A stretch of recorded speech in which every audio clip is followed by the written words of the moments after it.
Hi everyone, एक बार फिर से स्वागत आपका। आज इस वीडियो में बात करने वाले हैं टीजीटी 7471 जो भर्ती है, टीजीटी 7471 या 7575 मान सकते हैं, पंजाबी की भी ऐड करके। तो उसमें जयपाल शर्मा वाला केस था, जो एक्सपीरियंस को लेकर के केस था। तो उसका फाइनल ऑर्डर अभी नहीं डला था। जब मैंने पहले वीडियो बनाई थी उसमें फ़ाइनल ऑर्डर नहीं आया था, लेकिन अब फाइनल ऑर्डर आ चुका है। केस डिसमिस आपका 12 तारीख को ही हो चुका था। फाइनल ऑर्डर का वेट था और आज वो ऑफिशियल वेबसाइट पर डल चुका है। आप खुद से चेक करना चाहें, खुद से चेक कर ऑफिशियल वेबसाइट पर आके देख लीजिएगा, फाइनल ऑर्डर यहाँ पर डला हुआ है। तो क्या कुछ ऑर्डर बताया है वो देखिएगा। तो देखिएगा, ये ऑर्डर है वो जो Punjab and Haryana high court की वेबसाइट पर है। तो इसमें देखिएगा क्या कुछ बताया है। ये लाइनें ऑर्डर में लिखी गई हैं। Learned counsel for the petitioner submit that in the light of clarification given by coordinate bench. यानी कि एक बार इसकी हिंदी ट्रांसलेट कर लेते हैं, उसमें देखते हैं क्या इसमें बताया है।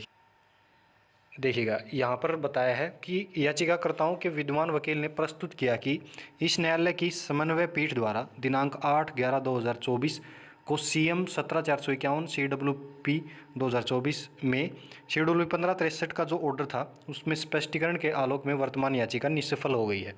यानी कि खुद कैंडिडेट के वकील ने ये बताया है कि जो 1563 जो केस था CWP 1563/2024 का, उसमें जो फाइनल जजमेंट आई थी उसके बेसिस पर ये केस निष्फल हो गया है, यानी कि ख़त्म ही हो चुका है।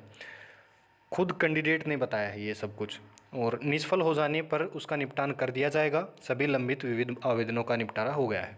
तो ये बात यहाँ पर बताई गई है। और अब आपको डाउट आएगा कि ये 1563 वाला जो केस था वो कौन सा था। तो ये केस था आपका सुकृति मलिक का। देखिएगा 1563 जो केस था वो आपका Sukriti Malik versus state of Haryana.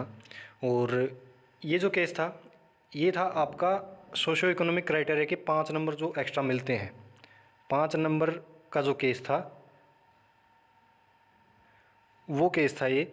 और इसमें फ़ाइनल ऑर्डर में जब आप देखेंगे तो इसमें सारी वही डिटेल है। देखिए, वो एक बार खोल के भी दिखा देता हूँ आपको। देखिएगा, ये वो फाइनल ऑर्डर है और इससे रिलेटेड बहुत से केसेस थे ये। तो इसमें ये 55 पेज की ये PDF है। तो इसमें वही है, जिस सीधा बता देता हूँ। इसमें कोर्ट ने जो 5 नंबर एक्स्ट्रा मिलते थे वो रद्द कर दिए थे। यानी कि अब सिर्फ जो एग्ज़ाम हुआ है उसके बेसिस पर फाइनल सिलेक्शन होंगे, कोई भी एक्स्ट्रा मार्क्स नहीं दिया जाएगा। तो ये इस जजमेंट में था। और इसी के लिए एक CM लगाई गई थी TGT भर्ती के लिए कि एक्सपीरियंस वाले जो नंबर हैं वो भी हटते हैं या नहीं हटते हैं। तो उस CM का भी निपटान हो चुका है। और कैंडिडेट ने खुद ही कहा है कि जो ये ऑर्डर है जो आप स्क्रीन पे देख रहे हैं सुकृति मलिक का, तो इस ऑर्डर के हिसाब से जो एक्स्ट्रा मार्क्स हैं वो हट चुके हैं, यानी कि एक्सपीरियंस वाले मार्क्स भी हट चुके हैं। तो ये जितना मेरे को समझ में आता है ऐसा कुछ कहा गया है इसमें। और कुछ कहा हो तो आप कमेंट सेक्शन में ज़रूर बताना, क्योंकि वकील साहब आपको अच्छे से समझा पाए होंगे जो भी इस केस से रिलेटेड होगा। तो कमेंट सेक्शन में ज़रूर बताना क्या कुछ इसमें और कुछ जजमेंट है बताया गया है। मेरे को यही समझ में आता है कि इसमें एक्सपीरियंस वाले मार्क्स हट चुके हैं। तो आपके डाउट थे कि प्राइवेट और गवर्नमेंट वाला एक्सपीरियंस के रिलेटेड ये केस था कि HSSC मान रही थी गवर्नमेंट वाला, लेकिन कैंडिडेट ने केस कर दिया था कि प्राइवेट वाला भी माना जाए। तो अब ये दोनों ही नहीं माने जाएंगे, कोई सा भी आपका एक्सपीरियंस नहीं काउंट होगा। जो आपका रिजल्ट था वो सिर्फ विदाउट सोशियो इकोनॉमिक क्राइटेरिया के मार्क्स के आया था, उसमें एक्सपीरियंस वर्ड यूज़ नहीं किया गया था। वो भी दिखाता हूँ मैं आपको, देखिएगा। यहाँ पर इस रिज़ल्ट में बात की गई है। ये रिज़ल्ट है जो TGT का रिज़ल्ट आया था 27 जुलाई को शायद आया था ये रिज़ल्ट। तो उसमें देखिएगा, final result has been prepared on the basis of written examination without giving weightage of socio economic criteria. Socio economic criteria के जो 5 नंबर मिलते हैं उसके बिना ही रिजल्ट बनाया गया था। और इसमें बहुत से कैंडिडेट का रिजल्ट होल्ड भी रखा था इन केसेस के कारण।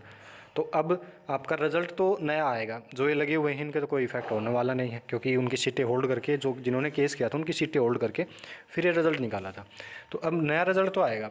और अब नया रिज़ल्ट आएगा, आपके सोशो इकोनॉमिक क्राइटेरिया के तो पहले ही हट चुके थे। अब एक्सपीरियंस वाला जो मामला था कि एक्सपीरियंस वाले नंबर जोड़ने या नहीं जोड़ने, तो बिना एक्सपीरियंस के मार्क्स के आपका रिज़ल्ट आएगा। और वो जल्द ही आपको एक और पहले वाला जो केस था, जो फीमेल रिजर्वेशन वाला जो केस था, उसमें 6 वीक का टाइम दिया है HSSC को कि आपको इसका निपटान करना पड़ेगा। तो उसके साथ ही शायद इस एक्सपीरियंस वाले मैटर का भी, क्योंकि केस तो ख़त्म हो ही चुका है, तो अब 6 वीक यानी कि आप 1.5 महीना मान के चलिए, 1.5 महीने में आपका टीजीटी का जो बाकी पेंडिंग जो पोस्ट हैं, पेंडिंग वैकेंट पोस्ट बच गई हैं, उनका रिज़ल्ट आपको देखने को मिलेगा। तो रिज़ल्ट, ये जो रिज़ल्ट आया हुआ है पहले जो 27 जुलाई को आया था, तो ये रिवाइज़ नहीं होगा आपका। अगर आप सोच रहे हैं कि रिवाइज़ होगा, तो रिवाइज़ तो नहीं होने वाला है। पेंडिंग जो पोस्ट, जो सीटें होल्ड करके रिज़ल्ट बचता है, वो रिज़ल्ट आएगा। वेटिंग लिस्ट, अब जो ये रिज़ल्ट आने के बाद आपकी वेटिंग लिस्ट लगेगी, तो यानी कि वेटिंग लिस्ट में तो बहुत टाइम लगेगा अभी। अब अमूमन मान के चलिएगा जून जुलाई आ जाएगी, जून जुलाई आप मान के चलिएगा 2025 की, तो उसके बाद ही आपकी वेटिंग लिस्ट का कुछ प्लान बन सकता है, लगे बीगी तो ये एक अपडेट थी आपकी एक्सपीरियंस वाले केस से रिलेटेड। और कोई डाउट बचा हो कमेंट सेक्शन में ज़रूर बताना, और कोई अपडेट आएगी चैनल पर मिल जाएगी वीडियो। तो मिलते हैं नेक्स्ट प्रकार के अपडेट में। धन्यवाद।